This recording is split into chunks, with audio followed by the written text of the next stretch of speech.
আল্লাহ রাব্বুল আলামিন বলেন ইয়াউমা ইয়াফিরুল মার'উ মিন আখিহি ওয়া উম্মিহি ওয়া আবিহি ওয়া সাহিবাতিহি ওয়া বানিহি লিকুল্লি ইমরিইন মিনহুম ইয়াউমাইযিন শা'নুন ইউগনি। কিয়ামতের ময়দান এমন একটি ময়দান দুনিয়ার মধ্যে মাঠের মধ্যে কায়েম হয়ে যাবে। আল্লাহ রাব্বুল আলামিন বলেন ইয়াউমা ইয়াফিরুল মার'উ মিন আখিহি, ভাই ভাইয়ের কাছে গিয়ে ছোটাছুটি করা শুরু করবে। ভাইয়ের কাছে গিয়ে বলবে ও ভাই একটা আমল আমাকে দাও, একটা নেকি আমাকে দাও। দুনিয়ার মধ্যে তো ভাই তোমার জন্য কত কিছু ত্যাগ আমি করেছিলাম, আমাকে একটা আমল একটা নেকি আমাকে দাও, একটা নেকির জন্য আমি বাদাম পড়ে আছি। ওই দিন ভাই বলবে ভাই রে দুনিয়ার মধ্যে তো আমার কোনো ভাই ছিল না, আমি একা দুনিয়ার মধ্যে ছিলাম। আল্লাহর বান্দা গোলাম আবার ছুটে বাবার কাছে যাবে, বলতে বাবা দুনিয়ার মধ্যে আমি সন্তানকে কত সুন্দর করে লালন পালন করেছিলেন, আজকে দুনিয়ার মধ্যে থেকে কিয়ামতের ময়দান হাসরের মাঠে চলে এসেছি, সূর্যের তাপ আমার সহ্য হয় না, জাহান্নামের আগুন আমার সহ্য হয় না। বাবা দুনিয়ার মধ্যে যত মায়া স্নেহ করে আমাকে লালন পালন করে বড় করেছিলে, তোমার কাছে একটা আমল চাই, একটা নেক আমল চাই, একটা নেকি চাই বাবা, একটা নেকি আমাকে দাও। আল্লাহর বান্দারা শুনেন কিয়ামতের ময়দানে ওই বাবা বলবে সন্তান রে দুনিয়ার মধ্যে আমার কোনো সন্তান ছিল না। যে মা কলিজার টুকরা 10 মাস 10 দিন সন্তানগুলোকে গর্ভে ধারণ করে, শীত নাই গরম নাই, মায়ের খাবার ক্ষুধার কোনো কিছু নাই, সন্তানের জন্য যে মাদের জীবনটাকে উৎসর্গ করে দেয়। আমরা অনেক সময় দেখি সন্তান বাঁচাতে গিয়ে অনেক মা দুনিয়ার মায়া ছেড়ে চলে যায়, এমনও মা আছে নাই। শীতের রাত্রের মধ্যে সন্তান প্রস্রাব করে দিয়েছে, মা সন্তানকে শুকনা জায়গায় রেখে ভিজা জামার উপরে ভিজা জায়গায় কলিজার টুকরা মাসবে, সন্তানকে বুকের উপর রেখে সন্তানের জন্য ঠান্ডা না লাগে গরম না লাগে অসুখ যেন না হয়, কত খাবার মা যে ত্যাগ করেছে শুধু সন্তানের দিকে লক্ষ্য করে। কিয়ামতের ময়দানে ওই সন্তানগুলো মায়ের কাছে গিয়ে বলবে মা দুনিয়ার মধ্যে কত ভালোবাসা আমাকে দিয়েছিলে, আজকে একটা আমলের কারণে আমি বাধা পড়ে গিয়েছি, একটা নেক আমাকে দাও। আল্লাহর বান্দারা শুনেন কিয়ামতের ময়দানে ওই মা বলবে সন্তান রে দুনিয়ার মধ্যে তো আমার কোনো সন্তান ছিল না, কি ছিল না। এইভাবে করে করে বাবার কাছে দৌড়াবে সন্তানগুলো, বাবা সন্তানের কাছে দৌড়াবে, স্বামী স্ত্রীকে বলবে, স্ত্রী স্বামীকে বলবে আমার প্রাণের স্বামী আমার প্রাণের স্ত্রী দুনিয়ার মধ্যে কত ত্যাগ করেছিলাম, একটা নেকি চাই, একটা নেকি আমাকে দাও। স্বামীগুলো বলবে দুনিয়ার মধ্যে তো আমি বিবাহই করি নাই, আমার তো কেউ ছিল না। বাবা বলবে দুনিয়ার মধ্যে আমার কোনো সন্তান ছিল না, মা বলবে আমার কোনো সন্তান ছিল না। ঠিক কিয়ামতের ময়দান, ওই ময়দানের মধ্যে সব বান্দাগুলো ইয়া নাফসি করে আল্লাহর দরবারে কান্না করতে থাকবে। আমার আপনার কলিজার টুকরা নবী ইয়া উম্মতি বলে চিৎকার করতে থাকবে। কঠিন বিভীষিকাময় কেউ কাউকে সাহায্য করতে পারবে না। আল্লাহ রাব্বুল আলামিনের হাবিব বিশ্ব নবী বলেন শুধুমাত্র ওই দিন কিয়ামতের ময়দানে আল্লাহ রাব্বুল আলামিন শুধুমাত্র 7 প্রকার মানুষকে তার পুত্রদের হাতে হেফাজত করে আল্লাহ তাকে আশ্রয় দিয়ে আরশের ছায়ার নিচে আশ্রয় দান করবে। কয় শ্রেণী মানুষ বলেন? কয় শ্রেণী বলেছিলাম তো? কয় শ্রেণী? 7 শ্রেণীর মানুষের মধ্যে 5টা বলেছিলাম। আল্লাহ নবী বলেন 1 নাম্বার হচ্ছে ইমামুল আদিল, নেকপরায়ণ বাদশা। 2 নাম্বার শাফুন নাশাফি ইবাদাতি রাব্বি।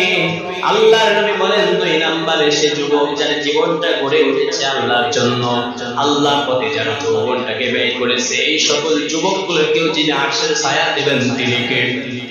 3 নাম্বার আল্লাহর নবী বলেন অরজুলুন কলবুহু মুআল্লাকুন ফিল মাসাজিদ, যার অন্তর মসজিদের সঙ্গে সম্পৃক্ত হয়ে যাবে, মসজিদের সঙ্গে যার অন্তরের মহব্বতটা পয়দা হয়ে যাবে, ওই সকল মানুষগুলোকেও যিনি আরশের ছায়া দিবেন তিনি কে?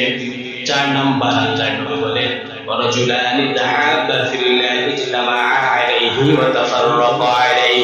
আল্লাহর নবী বলেন 4 নাম্বার মানুষ হচ্ছে তারা দুনিয়ার মধ্যে দুজন পরস্পরে বন্ধুত্ব করেছিল। কার জন্য? সবাই বলেন আমাদের বন্ধুত্ব হবে কার জন্য? আমাদের সম্পর্ক হবে কার জন্য? আবার এই সম্পর্কের মধ্যে ফাটাল সৃষ্টি হবে কার জন্য? বন্ধু শত্রু হবে কার জন্য? আমাদের বন্ধুত্ব করতে হবে আল্লাহর জন্য, আবার শত্রুতা পোষণ করতে হবে আল্লাহর জন্য। কার জন্য? নিজের স্বার্থে বন্ধুত্ব বানানো যাবে না, নিজের স্বার্থে শত্রুতা বানানো যাবে না। বন্ধুত্ব বানাতে হবে আল্লাহর জন্য, শত্রুতা বানাতে হবে কার জন্য? আল্লাহর জন্য। 5 নাম্বার আল্লাহর নবী বলেন, অরাজুলুন তালাবাতহু ইমরাআতুন যাতু মানসিবিন ওয়া জামাল ফাকালা ইন্নী আখাফুল্লাহ। আল্লাহর নবী বলেন 5 নাম্বার হচ্ছে ওই সকল মানুষগুলো, ওই সকল যুবক, যে যুবককে একটি সুন্দরী রূপসী একটি মেয়ে তাকে আহ্বান করে, আর ওই যুবক আল্লাহর বান্দা আল্লাহকে ভয় করে, ওই মেয়েকে বলে, মহিলাকে বলে ইন্নী আখাফুল্লাহ, তার আহ্বানে প্রত্যাখ্যান করে বলে ইন্নী আখাফুল্লাহ, আমি ভয় পাই আল্লাহকে। তার যৌবনটাকে যে বান্দা দুনিয়ার মধ্যে হেফাজত করেছিল, ওই বান্দাকেও যিনি আরশের ছায়া দিবেন তিনি কে?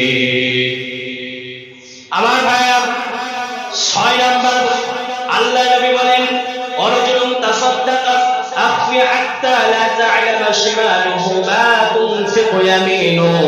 আল্লাহ নবী বলেন 6 নাম্বার হচ্ছে ওই সকল মানুষগুলো যারা দুনিয়ার মধ্যে দান করেছিল, এমন ভাবে দান করেছিল, ডান হাত দিয়ে দান করেছে কি দান করেছে বাম হাত জানে না, ওই সকল দানকারীকেও যিনি আরশের ছায়া দিবেন তিনি কে?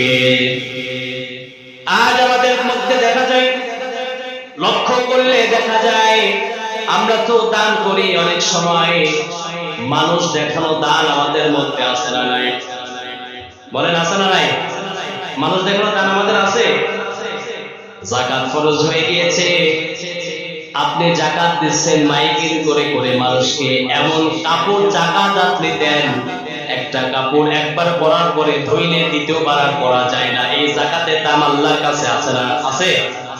আছে বলেন? দান করছো এমন ভাবে দান, গোপনে দান করতে হবে, আমার ডান হাত দিয়ে দান করলাম, আমার বাম হাতের জন্য টেন না পায়, এই দানকারীর দান কবুল করবেন কে? আজ আমাদের মাসজিদের দান আছে, আজ আমাদের দান এমন আছে? এমন নাই। দেখা যায় মানুষকে দেখানোর জন্য দান করে, একজন যদি 10 টাকা দান করে, ওকে দেখানোর জন্য 20 টাকা দান করে, এমন দান আছে না নাই? আছে। এজন্য আমাদের দানটাও করতে হবে কার জন্য? আমি বলেছিলাম আমাদের সব কিছু হবে কার জন্য? মানে আহাব্বা লিল্লাহ, আমাদের ভালোবাসা কার জন্য? ওয়া বাগাদা লিল্লাহ ওয়া আতা লিল্লাহ ওয়া মানা'a লিল্লাহ ফাকাদ ইসতিকমালাল ঈমান। আমরা দান করব, আমরা ব্যয় করব, আমরা আয় করব, ভালোবাসবো, মহব্বত করব, শত্রুতা করব, তাও কার জন্য? আল্লাহ রাব্বুল আলামিন যেন আমাদের সকলকে তৌফিক দান করুন, আমিন। আমার প্রিয় মুসলমান ভাইরা, দেখেন দানকারী বিষয়ে আল্লাহ রাব্বুল আলামিন কি সুন্দর চমৎকার কথা বলছেন। আল্লাহ রাব্বুল আলামিন বলেন, ইন তুবদুস সাদাকাতি ফানি'ম্মা হিয়া ওয়া ইন তুখফুহা ওয়া তু'তুহাল ফুকারা ফাহুয়া খায়রুল লাকুম। আল্লাহ রাব্বুল আলামিন বলেন, তোমরা সদকা করো, দান করো, তোমরা যে দানটা করো সব দানগুলো আল্লাহ রাব্বুল আলামিনের কাছে ভালো হয়ে যায়। তোমরা যখন মানুষের কাছে দান করবে, তোমরা যখন সদকা করবে, গরিব মানুষকে তুমি দান করবে, আল্লাহর ঘর মসজিদের মধ্যে যখন তুমি দান করবে, আল্লাহর নবীর ঘর মাদ্রাসায় যখন তোমরা দান করবে, সমাজের ভালো ভালো কাজ যেখানে হয় সেই সব জায়গায় যখন তুমি দান সদকা করবে, এইটা করা ভালো। এটা করা কি? একটু মনোযোগ সহকারে শুনবেন, এইটা করা ভালো। আল্লাহ রাব্বুল আলামিন বললেন তোমরা দান করো, দান করা ভালো। কি বললেন? ভালো। আর কিছু বলছেন? ভালো। এবার দেখেন পরের শব্দে আল্লাহ রাব্বুল আলামিন বলেন, ওয়া ইন তুখফুহা ওয়া তু'তুহাল ফুকারা ফাহুয়া খায়রুল লাকুম। আর যদি তোমরা এই দানটা গোপনে করো, গরিবদেরকে দাও, আল্লাহ রাব্বুল আলামিন বলেন এই দানটা হচ্ছে উত্তম এবং এই ভালোর থেকেও আরো ভালো। সুবহানাল্লাহ। আমরা দান করি, দানটা ভালো। আমরা দান করি, দানটা কি? আর এই দানটা যদি আমরা গোপনে করি, মানুষকে দেখানোর জন্য না করি, তাহলে এই দানটা আরো ভালো। এই জন্য আমাদের দান করার দরকার আছে না নাই? দান করতে হবে কোথায়? বলেন কোথায়? মাজারে, বাবার দরবারে? কোথায় দান করতে হবে? বড় বড় গরু নিয়ে বাবার দরবারে গিয়ে মান্যত করে আসতে হবে, তাই তো? পদ্মা নদীতে গিয়ে দুধ ঢালতে হবে, চিনি ঢালতে হবে, টাকা পয়সা ঢালতে হবে, এটাই দান?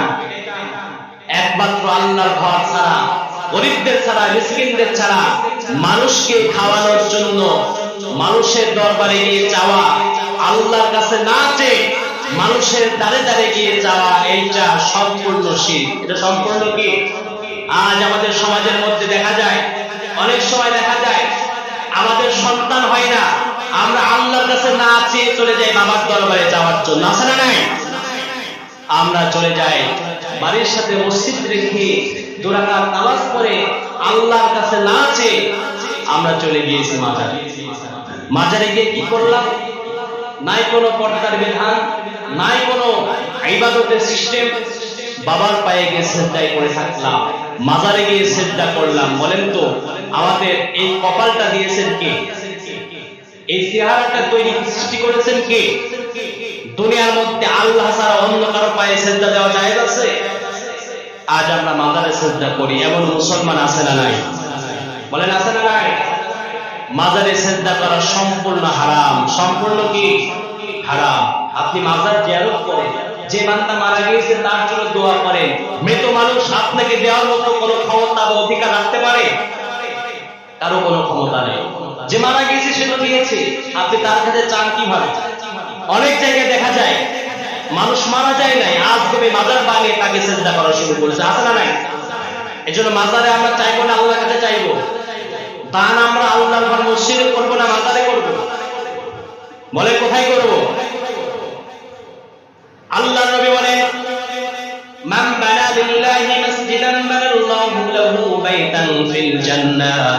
আল্লাহর নবী বলেন, যে ব্যক্তি মসজিদ নির্মাণের জন্য, আল্লাহর ঘর নির্মাণের জন্য 1 টাকা দান করেছে, 1 পয়সা দান করেছে, আল্লাহ রাব্বুল আলামিন কিয়ামতের ময়দানে ওই বান্দার জন্য জান্নাতের মধ্যে একটি ঘর নির্মাণ করে দেবে।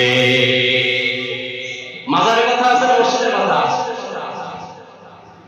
আমার আপনার দানটা হতে হবে সঠিকভাবে, এমন ভাবে আমরা দান করি, আল্লাহ নবী বলেন ওই দানকারী কিয়ামতের ময়দানে আরশের ছায়া পাবে। যে দানকারী দান করবে ডান হাতে বাম হাতে টের পাবে না। আল্লাহ রাব্বুল আলামিন বলেন, যখন মানুষগুলো দান করে তার দানটা আমি আল্লাহ রাব্বুল আলামিন কত সুন্দর করে কবুল করে নিই। দেখো আল্লাহ রাব্বুল আলামিন কোরআনের মধ্যে বলেন, মাতালুল লাযীনা ইউনফিকুনা আমওয়ালাহুম ফি সাবিলিল্লাহি কামাসালি হাববাতিন আমবাতাত 7 সানাবিলা ফি কুল্লি সুমবুলাতিন মিয়া। আল্লাহ রাব্বুল আলামিন বলেন, মাতালুল লাযীনা ইউনফিকুনা আমওয়ালাহুম ফি সাবিলিল্লাহ। আল্লাহর কোন বান্দা যখন মসজিদ আল্লাহর ঘরে দান করে, গরিবের মাঝখানে দান করেছে, আল্লাহর কোন বান্দা যখন দান সদকা করে, আল্লাহ রাব্বুল আলামিন বলেন দানটা একটা থাকে না, দানকে আমি আল্লাহ রাব্বুল আলামিন বৃদ্ধি করে দেই। উদাহরণস্বরূপ আল্লাহ রাব্বুল আলামিন বলেন, একটা শস্য বীজ যখন তোমরা জমিনের মধ্যে বপন করো, দেখবে একটা শস্য থেকে 7টা শীষ বের হয়। গমের দিক দিয়ে উদাহরণ দিয়েছেন মুফাসসিরগণ। দেখেন একটা গমের বীজ যখন আপনি জমিনের মধ্যে বপন করেছেন, একটা গম থেকে শীষ তৈরি হয় কয়টা? অনেকগুলো শীষ কিন্তু তৈরি হয়। একটা গম থেকে শত শত গম তৈরি হয়, কি হয় না? আল্লাহ রাব্বুল আলামিন বলেন, ঠিক তেমন ভাবে তোমরা যদি 1 টাকা মসজিদের মধ্যে আল্লাহর ঘরে দান করো, আল্লাহ রাব্বুল আলামিন বলেন তোমার দানটা 1 টাকাই থাকে না, আল্লাহ রাব্বুল আলামিন বলেন তা 7টা শীষের মধ্যে রূপান্তরিত হয়ে যায়। আর আল্লাহ রাব্বুল আলামিন বলেন প্রতিটা শীষে 100 পর্যন্ত বৃদ্ধি হয়ে যায়।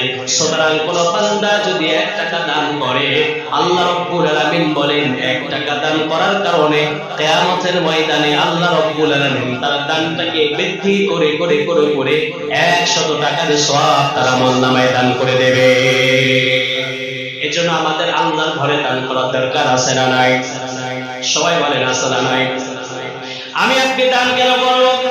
আল্লাহর নবী বলেন, আস-সাদকাতু তুসবিহু কদাবার রাব্বি।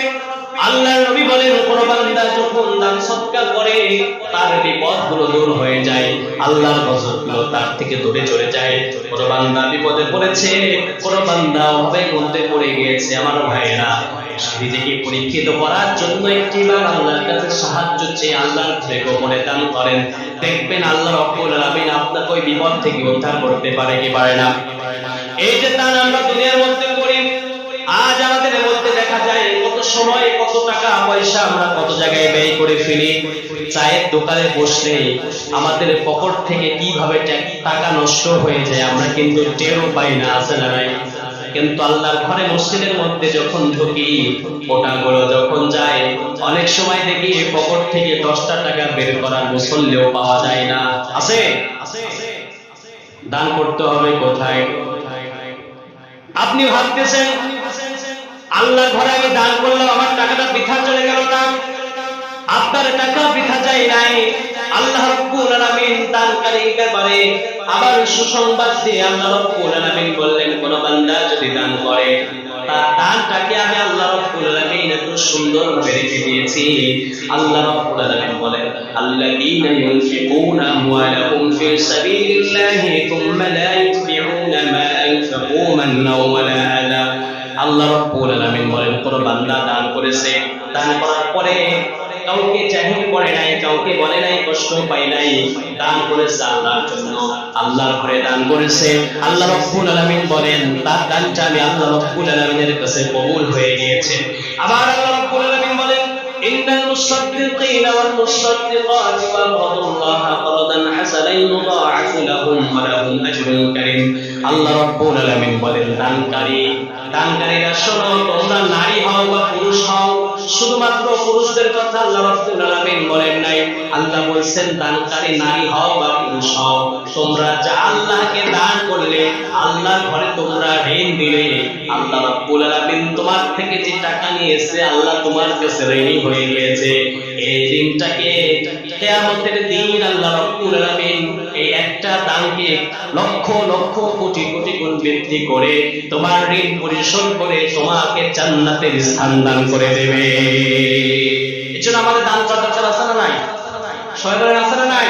তাহলে ওই সকল মানুষগুলোকে আরশের ছায়া দিবেন যারা দুনিয়ার মধ্যে দান করবে, এইভাবে গোপনীয়তার সহিত দান করবে, ডান হাত দিয়ে দান করবে, বাম হাত টের পাবে না। এইরকম দান আমাদের করার দরকার আছে না নাই?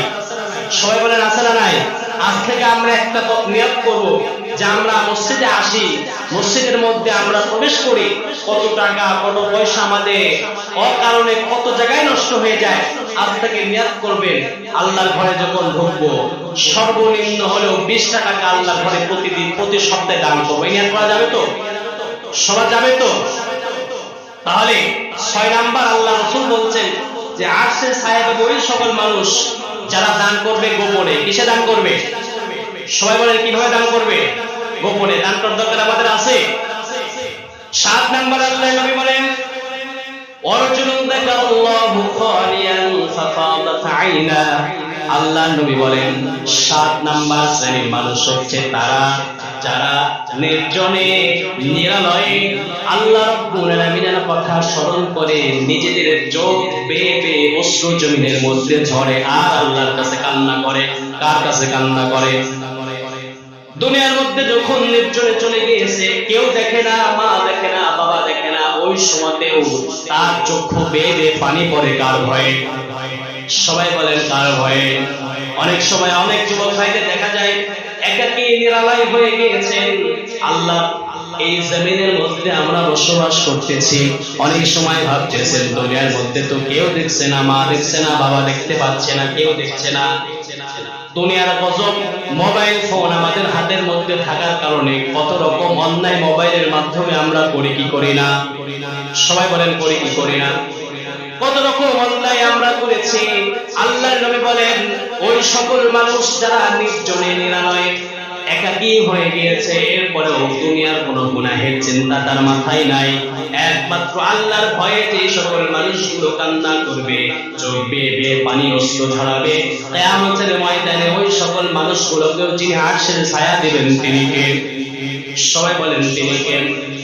আল্লাহ রাব্বুল আলামিন বলেন الله نزل أحسن الحديث كتابا متشابها متانعا تقشعر منه جلود الذين يخشون ربهم ثم تلين جلودهم وقلوبهم لذكر الله আল্লাহ রাব্বুল আলামিন বলেন, যারা তাদের প্রতিপালককে ভয় করে, আমরা ভয় করব কাকে? সবাই কোন আমরা ভয় করব কাকে? আল্লাহ রাব্বুল আলামিন বলেন, যারা তাদের রবকে ভয় করে, তার ভয়ে তার অন্তরটা কেঁপে ওঠে, দেহটা কেঁপে ওঠে, তার কথা শুনলে মনের মধ্যে ভয় চলে আসে, তারপর তার স্মরণে জাহান্নামের ভয়ে চোখ দিয়ে অশ্রু ঝরে। কিয়ামতের ময়দানে ওই সকল মানুষগুলোকে নাজাত যিনি দিবেন তিনি কে? সবাই বলেন তিনি কে? আমার ভাইয়েরা, আজকে দুনিয়ার মধ্যে আমরা এসেছি, জমিনের মধ্যে আমরা এসেছি, রং তামাশাই করে আমার জীবনটাকে কতভাবে আমরা নষ্ট করে ফেললাম। হাসি ঠাট্টাই আর কি ফাজলামো মাঝখান দিয়ে আমার আপনার জীবনটা নষ্ট করে ফেললাম। আমরা ভাবতেছি দুনিয়ার মধ্যে এসেছি, হয়তোবা আজ আছে কাল চলে যাইতে পারবো। মৃত্যু আমাদের দরজায় সব সময় নাড়া দেয়, মৃত্যুর চিন্তা কিন্তু আমরা একটিবারের জন্যও করি না। দুনিয়ার চাকচিকে মহাব্বতের মধ্যে পড়ে, অর্থ সম্পদের মোহে পড়ে আজ আমাদের জীবনটাকে আমরা নষ্ট করে ফেললাম। আল্লাহ রাব্বুল আলামিন বলছেন, দুনিয়ার মধ্যে তোমাদের প্রেরণ করা হয়েছে রং তামাশা করার জন্য নয়, হাসি ঠাট্টা করার জন্য নয়। আল্লাহ রাব্বুল আলামিন বলেন, আমার বান্দাগুলোকে দুনিয়ার মধ্যে প্রেরণ করেছি পরীক্ষা করার জন্য। কিসের জন্য? সবাই বলেন। এই দুনিয়াটা আমার আপনার কান্না করে করে করে করে দুনিয়ার জীবনটা আমার আপনার পার করতে হবে। কারণ আল্লাহ রাব্বুল আলামিন বলেন, ফালিয়াদহাকু ক্বালিলান ওয়ালিয়াবকু কাসীরা। আল্লাহ রাব্বুল আলামিন বলে, আমার বান্দারা শোনো, দুনিয়ার মধ্যে তোমাদের দিয়েছি, দুনিয়ার মধ্যে বেশি হাসাহাসি করবা না, বেশি বাহাদুরি করবা না, আল্লাহর ভয়ে কাঁদো। কার ভয়ে কাঁদো? সবাই বলেন, কার ভয়ে কাঁদো? আল্লাহ নবী বলেন, দুইটা ফোঁটা আল্লাহ রাব্বুল আলামিনের দরবারে কবুল হয়ে যায়। দুইটা ফোঁটা পানি কোনদিন আল্লাহর দরবারে বৃথা যায় না। সবাই বলেন কয় ফোঁটা? সবাই বলেন কয় ফোঁটা? আল্লাহ নবী বলেন, এক নাম্বার হচ্ছে, কোন বান্দা যদি নির্জনে নিরালয়ে চক্ষু দিয়ে এক ফোঁটা পানি আল্লাহর ভয়ে ফেলতে পারে, ওই বান্দার চোখের পানি কোনদিন বৃথা যায় না। দুই নাম্বার হচ্ছে, কোন বান্দা জিহাদের ময়দানে গিয়ে শরীর থেকে এক ফোঁটা রক্ত যে বান্দার শরীর থেকে পড়েছে, ওই রক্ত কিয়ামতের ময়দানে বৃথা যাবে না। এজন্য আমরা আমাদের চক্ষু দুটো আল্লাহর ভয়ে কাদার দরকার আছে না নাই? সবাই বলেন আছে না নাই? আল্লাহ নবী বলেন, দুইটা চোখ কোনোদিন জাহান্নামে যাবে না। আল্লাহ নবী বলেন, দুই চোখ জাহান্নামে কোনোদিন শুইবে না, যে দুইটা চোখ দুইটা কাজ করবে। আল্লাহ নবী বলেন, আইনানি লা তামাসসুহুমান নার। দুইটা চোখ কোনোদিন জাহান্নাম ছুবে না, জাহান্নামের স্পর্শ যাবে না। আমরা হয়তো ভাবতেছি দুনিয়ার মধ্যে এসেছি, চোখ দিয়ে অন্যায় করেছি, চোখের হিসাব আমার আপনার দেওয়া লাগবে না। লাগবে কি লাগবে না? লাগবে। চোখের হিসাব দেওয়া লাগবে, হাতের হিসাব দেওয়া লাগবে, কানের হিসাব দেওয়া লাগবে, সমস্ত অঙ্গ প্রত্যঙ্গের হিসাব দেওয়া লাগবে কি লাগবে না? আমার ভাইরা, আল্লাহ নবী বলেন, দুইটা চোখ আল্লাহ রাব্বুল আলামিন যে মানুষগুলোকে দিয়েছে, দুইটা চোখ কোনোদিন তার জাহান্নাম ছুবে না, জাহান্নাম স্পর্শ করবে না। আল্লাহ নবী বলেন, এক নাম্বার হচ্ছে আইনুন বাকাত মিন খাশিয়াতিল্লাহ, যে চোখটা আল্লাহর ভয়ে কেঁদেছে, ওই চোখটা কোনোদিন জাহান্নামে যাবে না। দুই নাম্বার আল্লাহ নবী বলেন, ওয়াইনুন বাতাত তাহরুসু ফি সাবিলিল্লাহ, যে চোখ আল্লাহর পথ পাহারা দেয়, আল্লাহর রাস্তা পাহারা দেয়, আল্লাহর বিধানগুলো পাহারা দেয়, এই দুইটা চোখ কোনোদিন জাহান্নামে যাবে না। এখান থেকে আমাদের শিক্ষা নিতে হবে, বুঝতে হবে আমাদের কান্না করতে হবে কার জন্য? সবাই বলেন কার জন্য? মা হারিয়ে গিয়েছে, বাবা হারিয়ে গিয়েছে, সন্তান হারিয়ে গিয়েছে, দুনিয়ার সব কিছু হারিয়ে গিয়েছে, আমার আল্লাহ আছে। আমরা যদি আল্লাহকে আপন করে নিতে পারি, একটিবার লক্ষ্য করে আমরা যদি সাহাবায়ে কেরামদের দিকে তাকাই, দেখবেন সাহাবীরা মাকে ভুলে গিয়েছে, বাবাকে ভুলে গিয়েছে, আল্লাহকে ভালোবেসেছে। এমনও সাহাবী ছিল কি ছিল না? কবরের ভয়ে চোখের দুটো পানি ঝরে ঝরে ঝরে ঝরে কান্না করেছে। যে উসমান রাদিয়াল্লাহু তাআলা আনহুকে আল্লাহ রাব্বুল আলামিনের পক্ষ থেকে জান্নাতের সার্টিফিকেট দেওয়া হয়েছে, ওই উসমান রাদিয়াল্লাহু তাআলা আনহু কবর দেখলে হাউমাউ করে কান্না করতেন।